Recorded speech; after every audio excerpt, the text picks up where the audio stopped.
G'day, g'day. Welcome back to another episode of the S&S podcast. Today, what are we going to be talking about? Oh, self-improvement as always, but As always. but this one is a little bit of a catch because in the previous episodes we've spoken about, why you should get into self-improvement, what our concepts, both of our individual concepts of self-improvement is. We've also spoken about why shouldn't you sort of start promoting the whole self-improvement thing to your friends in your friendship group. But this episode we're going to talk about what self-improvement should be, which is it should be fun. We're going to talk about the dynamic about so how you should go about your own personal journey. Yeah, we're going to take a step back, look at it holistically, look at a big picture. And even though in the previous episodes we harped about, self-improvement is good, self-improvement is good, do more self-improvement. Today, a bit more chill. Self-improvement should be fun. Self-improvement should be fun. No one should go into self-improvement, maybe a few days, but for the most part, no one should be in self-improvement thinking, oh, I have to meditate. I Yeah. have to journal. I have to do this. Otherwise, my life is screwed. Otherwise, I'm not self-improving. Oh, I can't have fun with my friends because they're Jeffreys, they're losers. I have to be on the grind. I have to do this. I have to do that. Whenever I find this to be true for a lot of people, myself included. Whenever we tell ourselves, I have to do this, Yeah. I have to do that, it adds this additional pressure and it makes us want to think we don't want to do this, even though we know objectively it's good for us. For example, meditation. If I tell myself I have to meditate every single day, it won't feel like something good anymore. It'll feel like a chore. It'll feel like Yeah. a slog. It's like, oh no, I have to meditate again. Rather, if we phrase it in our minds as I want to meditate, it's a very subtle switch, and it just sounds so seemingly that it sounds so stupid. But if you say I want to meditate or I want to journal, I want to exercise, then firstly that pressure is removed because now it's something you want to do. Yeah. And then if for whatever reason you end up not meditating that day, you end up not journaling that day, you end up not exercising that day, it's fine because you didn't have to. You simply wanted to. Self improvement should be fun. It shouldn't be a slug. It shouldn't be like, oh my god, I have to do all of these things again. Yeah, like a No, tick it should box be fun. exercise.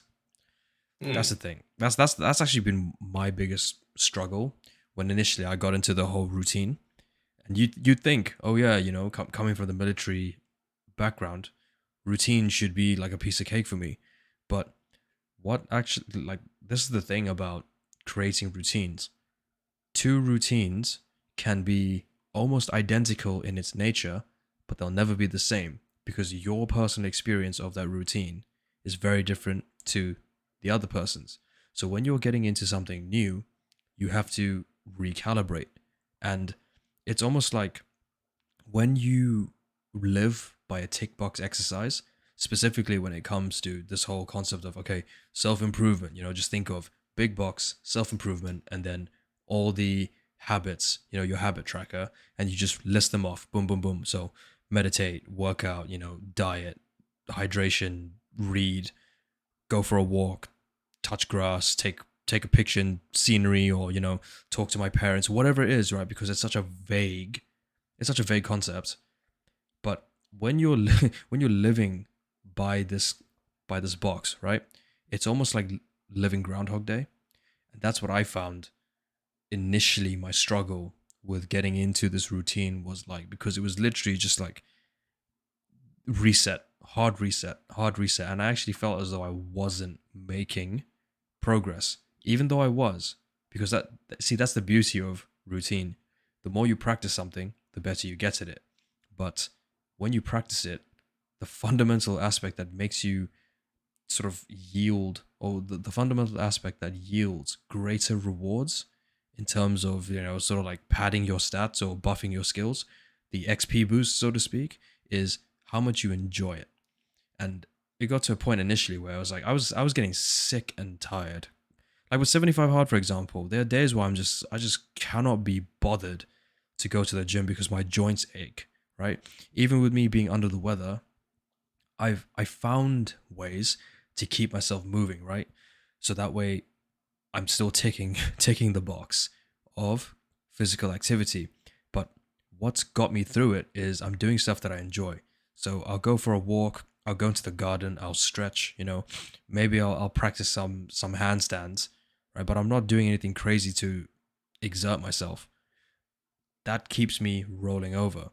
But initially, when I was trying to, get into the habit of, okay, workout one complete. Well, when's workout two gonna come? I started to dread it. I started to almost like resent it. And then subconsciously and even consciously, I become like almost numb to the idea. And then you just want to switch off. I just wanted to switch off. I don't know.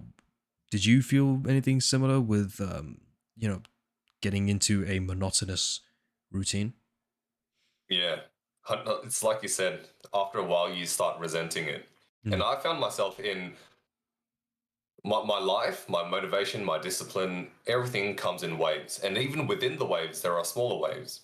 So if you think about, let's say, working out, if you're fresh to the gym, like this is your first day stepping in the gym, everything's brand new, everything's exciting. It might seem scary, but you feel like you're learning stuff. And then because of the newbie gains, it's like, oh, every day I'm getting stronger. I want to go back in the gym more and more and more and more and more and more and more. But then after a month, after 3 months, after whenever the newbie gains start slowing down, whenever the fatigue starts accumulating, you think, oh, today I just don't feel like it. But I have to go to the gym. I'm on this self improvement routine. I have to, but I don't feel like it. And so you drag your ass into the gym. You do a half ass workout, maybe a full ass workout, maybe you have a great workout. But at some point, and this is why deload is so important, right? At some point, you go, don't feel like it. I'm going to slump in bed. And then this is like the human mind is really funny sometimes. Where it's one of the fallacies where we go, okay, we already fucked up once. The whole day's ruined. I'm gonna fuck up the rest of my day as well. I'm not Yeah. gonna meditate. I'm not gonna journal. I'm not gonna shower. I'm not gonna brush my teeth. Not gonna whatever because the day's ruined. I didn't go to the gym.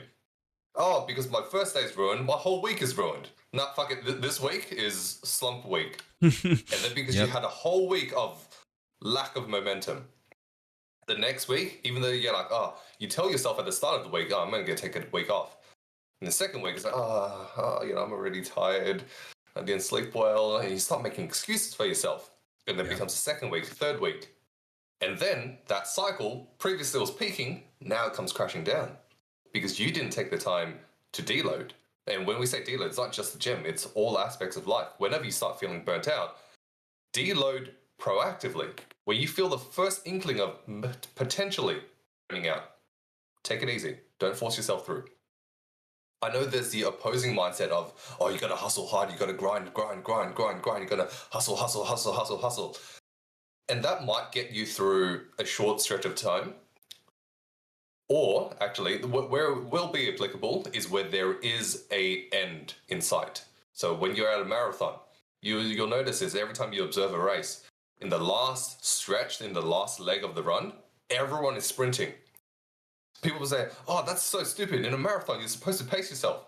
Well, shut the fuck up. You are pacing yourself. You paced yourself up like 99% of the way there. Last what, 100 meters or so? Yeah, you're going to go out. You're going to balls to the wall. You're going to Yeah. run You all the way to the end. You're gotta going to beat sprint as all the many way to people the as end. you can. Yeah. Yeah. Same thing with bodybuilding. Like, I'm not a professional bodybuilder by any stretch of the imagination. But at that last point, where you're 2 weeks out from the stage and you feel like, oh, I just want a cheat meal. I just want to. No, you stay the course for another 2 weeks, and then afterwards you can fall over, you can relax, you can binge a little bit because there's an end goal in sight. But for a long journey, such as self improvement, where there is no definitive end goal, well, there is the grave, but we'll worry about that when we Yeah. When we're close to hopefully that. 60 hopefully 60 or 80 years down the line when we worry about that. But anyways, for now, there is no end goal in sight. So back to the original story. After you taken a week, after taking 2 weeks, you feel like a slump. The cycle goes down. And then after you end up in this little pity pool, pity depression spiral for a month or so. For some people, it might be longer. You realize, hold on, I've been slumping so long. I now have this, even though I don't have this drive, my body feels fresh again. Maybe I'll try going to the gym again. And then that's the start of the next cycle. You go back to the gym, you realize, holy shit, I've missed this so much. Why did I stop going to the gym in the first place? And then you toughen out for another 3 months, another 6 months, before you hit the next peak and you go, oh, I'm tired again. Hopefully, after a few of those cycles, you realize that you should take breaks. Yeah. It should be fun because the fun part is what keeps you going after a long time. Some people say discipline, and yes, discipline plays a big role, but why make it tough for yourself? Why ask yourself this? Would I have an easier time sticking to a consistent gym routine if it was fun versus if it wasn't fun? Yeah. And fun could be anything to you. It could be, oh, I'm going to the gym with my gym buddy. He pushes me, I push him. That's great. That's fun for me. Or it could be, I go at 6 p.m. because some other guy that I don't know, but he's like really motivational is there. Or it could just be, you know what, on Wednesdays after I go to the gym, I'm going to treat myself to a little delicious protein bar. Yeah. Because in your mind, you've earned it.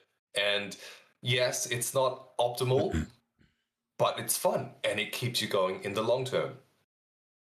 100%. Self-improvement shouldn't be fun. Sorry, self-improvement should be fun. We just undermined this whole episode. Yeah, I agree. No, it should be fun. And the last thing, I mean, just to recap on that point, it should never feel like it's a chore. Um, one thing I wanted to, one thing I picked up on that you mentioned just a little earlier was, you sort of enter that slump, and I think that's a really important thing for, everybody who's on their journey to identify.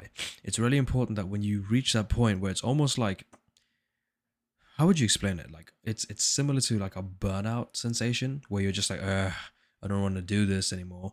It's like the self-improvement, depression, right? You kind of hit that point where you become numb to it.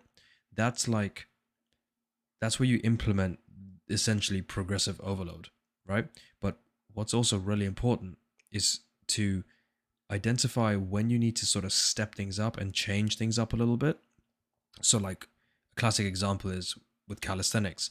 Once you start getting really good at just being able to do normal push-ups, that's when you have to change the variation of that exercise to make it harder, to continuously challenge yourself.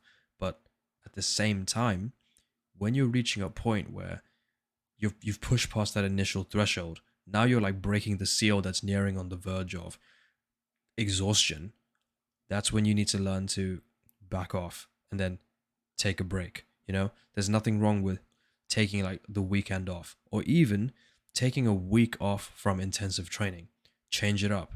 Instead of, doing the same exercises at like a lower volume, instead of that, go for something like active recovery, go swimming, go for bike rides, spend time doing other things, because you also learn to cultivate different skills in other areas. And that's what sort of regenerates and creates new, like fun energy, if that makes sense. Mm. So Yeah. that's definitely something that I would advise everybody to keep in mind when they're on their journey. If you've started, if you're on it, if you've been on it for a while, I mean, if you've already got like these tools in place, that's great. But if you're looking at, how can I objectively change my situation when things start to get dull, you don't like understand that you don't necessarily have to just continuously like bash your head against the wall, right? You can actually change your scenery, and then before you know it, you start getting the enjoyment in your journey again. Yeah. And I know thus far we've been talking about, the cycle of up and down and how you have to take deloads. But this concept of having fun, that self-improvement or any kind of working on yourself should be fun, doesn't necessarily have to only apply during the deload phase. You can make things fun regardless. You can make things fun all the time. For example, let's say you're trying to work on your social skills. If your textbook, if there even is one, says you have to do this activity, but that activity is not fun for you or it frightens the shit out of you, yeah, okay, that can be used as a test of your courage or to work on your courage. But if it's just not right. If it's just not there, if it's just not working for you, do a different activity. It might not be optimal. Did you hear that? Yeah, Anyways, was that it a might not be optimal, but it'll still work. For example, let's say one of the things that I did in when I was in university to kind of work on my social skills. Not really. It was kind of just to get myself out of my shell. Was approach people, right? yeah? Not just girls, just people. But I made it a rule that I couldn't talk for a minute. I didn't start with a minute. I just started with 10 seconds, and I couldn't talk for 10 seconds. I could wave to them. I could smile at them. I could, do dances around them. I could put my fist up for a fist bump, but I just wasn't allowed to talk. And I just upped the timer from 10 seconds, 15 seconds, 30 seconds, 1 minute, just to see how far I could push it and just how much fun I could have with it. Because that, yeah, it totally got me out of my comfort zone. But after a while, it was fun. And it was funny seeing their reactions. A lot of people would just go, Well, what's going on? you seeing this clown? But some people, they also leaned into it and they also started doing like random dancey shit. And that's what was fun for me. Now, that's not everyone's idea of fun. Some people think that's stupid. That's not practicing social skills. And maybe something else is fun to them. Have fun. Have fun with everything. And that's why in like again, it's a bit of a humble brag. But in real life, a lot of my friends say, yeah, he's a fun person. He's fun to be around. Not just funny, but fun. He brings a positive vibe because he's always smiling, because he's always having fun in one way or another. Hmm. It's And important to have fun. yeah, and like another thing, even yeah, I think we've kind of cased the point, but just to sort of make it that much more obvious, the whole concept of fun, because a lot of people think to themselves, oh well, I'm not a fun person. Like I don't do anything that's like interesting, or I'm not funny, therefore I'm not fun. You don't have to be a comedian to be fun, right? Mm. Another word for fun, in my personal opinion, is diversity. As long as you have, diversity to what you do, or even the way that you sort of portray yourself, that within itself creates excitement, which is also another term used for fun, right? So you don't Mm. have to be like the most charismatic, like clown type of person. You don't have to be Chad in order to be fun. You can be an introvert, right? Specifically for all the introverts out there, there's so many like I know quite a few fun introverted people, right? Like a couple people within my family are highly introverted, but they're extremely fun to be around, because they show different aspects of their personalities at different times. And when it comes to the activities that we do, you know, they may start off with sort of being being that guy, the classic example of when you're that guy who's just like sat there with his back against the wall, he stood with his back against the wall while everyone else is partying. They'll initially do Yeah, that. that meme comes to mind. You know what I mean? That meme, right? Yeah. They'll initially do that. And then you're just like, oh, okay. And then the next thing I know, they're in amongst it. But they'll be doing it on like a smaller scale with like a smaller group, or they'll move around and they'll mingle, or you know, they're like making drinks for people, or something that just broadens and diversifies the dynamic. That's what Yeah. makes the engagement fun. And that's the most important thing. Now, in order to create fun and wholesome engagements with other people, it's got to start with yourself first. So, you know, what I would say is if you've made it this far in the episode, listen, listen in for your own personal cues. And my personal challenge to you is to look at your day to day routine, see how you can achieve the same tasks through different means. Just think about that because I'll Yeah, say, broaden it up. yeah, broaden up. I'll say it again, like having habit trackers and having like, daily tasks and everything is great because that's criteria that you need to, sort of drum into yourself or drill, right? Which creates good habits. But there are also different ways to go about it. So, classic example, we always talk about like the physical stuff. If you need to work out, right? You need to work out for the day. Instead of going to the gym and just pushing or pumping weights, maybe try bodyweight exercise. Maybe go for a long walk, go for a jog in the park, go down to your swimming pool, go for a swim. There's so many things that you can do that meets the criteria of workout, right? Mm. Reading is reading, of course. There's certain things that you can't just like get around it, but you could also diversify the environment that you're in. So for myself, I actually did this. I think it was like last week. I want to say it was like last week. Last week, instead of sitting in my room as I normally do to read my book, I actually went for a nice walk to my local park. And in the park, there's like this little cafe that's that's across this little footbridge, right? And I went there, Sounds nice. I sat in this cafe, ordered myself a like a chicken cheddar cheese sandwich, and I just grazed on that while I read my book. And it felt like it was the same book, but it felt like a completely different experience because I was surrounded by nature, by the staff that was working there, so I could hear like the chattering in the background. Mm. It created a different feel. It was a different ambiance, and I A still, whole new world. dude, a whole new world. And A I achieved the same dazzling goal. place you never knew. Yeah, bro. We quoting Disney now. I respect it. I respect it. But I achieved the same goal just through different means. So think Mm. about it that way. Yeah, you liven things up before it gets stale and boring. It's like, oh, I've been reading in my room for the past 500 days. Boring now. But, Yeah. you know, yeah, if we rewind a little bit before when we were talking about diversity, yeah, it's really important for, uh, again, let's take a step back a little bit. We're not just talking about, fun anymore. We're talking about you as a person. You should not be singular, linear, one dimensional. You should be broad, you should be diverse, you should be multi-dimensional, multifaceted. If you imagine someone who is just picture someone who's charismatic, or your definition of charismatic. Are they only charismatic? Are they charismatic 24/7?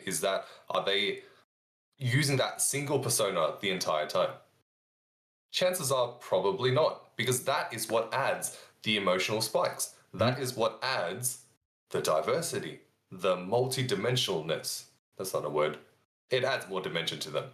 So that if someone is a clown and only a clown and just, haha, they're funny, but after the 10th joke, okay, haha, yeah, we get it, you're funny. Move along, go away. Yeah. But if someone who only quips the occasional joke here and there where appropriate and is serious 80% of the time, funny 10% of the time, and then just some doing other random stuff the other 10% of the time, that person is going to be more enjoyable to be around with, because even though you can expect them to be serious 80% of the time, when they are fun or funny, it's a nice bonus. It's Yeah. kind of like I know we're going on a wild side tangent here, but it's kind of like when you train a dog. If you give them a reward 100% of the time, you should at the start to get them associated with a habit. But if you want to further develop that habit, you should only reward them when they do it very quickly or very well. So at the start, like I've got a dog. He's 2 years old now. At the start, if when we're training him to sit, any kind of sitting motion, immediate reward. But now, if he doesn't sit immediately, no reward. And then that will. I know this is like a completely weird tangent, but yeah, you have to have a diverse. So from the dog's perspective, me as a trainer or my family as a trainer, we have to have a diverse range of commands and a diverse range of rewards. Yeah. Because otherwise, after a while, it's like, Yeah, okay. I know that if I sit, I'll get that cookie or I'll get that biscuit. I don't feel like having a biscuit right now, so I'm not going to sit. You got to keep them on their toes. And I'm not saying treat your friends like dogs Or before you get relationships. cancelled. Yeah, exactly. Yeah. I was just thinking, oh, do I make a relationship sort of comparison here, or Mm. do I just keep this quiet? But Yeah, it's the okay. same. Don't treat your Yeah, partner like a dog, but the takeaway here is you should be diverse. They should be diverse too. It'd be boring after a while if you go on the same date all the time. If you go, oh, yeah, let's go on a date. Where? To that cafe. Cool. Next week, where should we go? Oh, that cafe. 1 year later, where should we go? Yeah, that yeah. cafe. That cafe. Nah, after a while, just Break the gotta routine. change it up a little bit. Change up Mm. the routine. Achieve the As same long as it's goal. fun. Yeah, Yeah. exactly. It's like okay, maybe not all people can fit this into their schedules depending on how busy they are, but it's like if date night is every Thursday, let's say hypothetically, like move like change it up, change it from like Thursday to Yeah. Saturday, or Yeah. instead of Once in a while. yeah, you know what I mean, or exactly, or like instead of having a date night, just go on a spontaneous date, or like do something Mm. spontaneous every now and then. You can Schedules still allowing, of course. yeah, schedules allowing, right? You don't have to like completely break your whole life structure. That's not what we're saying, but the point is be Right, be right back. fluid. Packing my bags, moving to Thailand. Yeah, you're right. Exactly. Oh, hey, babe. Yeah, just so you know, I accepted this job in like New Zealand. I'm leaving tomorrow. Yeah, see you in a bit. You know, it's like that. That's a bit extreme. But what you could do is, start looking at like finding things that you enjoy in life, and that's the main takeaway. I mean, the whole Mm. premise of this episode is self improvement, self development, and just overall life should be enjoyed. It should be fun because I think by this point now, we've what the one of the big lessons that we're or rather one of the big statements we're trying to make is the concept of self improvement. It's not like like plugging in a device to your PC and then loading this program and then you just unplug it. The concept of self improvement is a way of life. It is life essentially. And so like you would expect to live your life, have that same approach and attitude towards your self improvement. Closing statements? Yeah, I think we summarized it nicely. Life should be fun, should be Okay. lived with Yeah. all aspects. How you interject that fun into your life will vary. Maybe it's, as we said at the start, cycles, have fun towards the bottom to pick yourself up. Or it could just be constant fun throughout, changing things out, having different ways of tackling your goals, right? Like social skills, do a kind of challenge to yourself. For me, that was the starting off 10 seconds and then talking. Or it could be exercise instead of going to the gym all the time, switch it out. Maybe do some calisthenics from time to time. Maybe do a swim workout. I don't know what that would entail, but change it up from time to time. Well, something that's fun, something that adds variety, so that you are not a single one-dimensional character.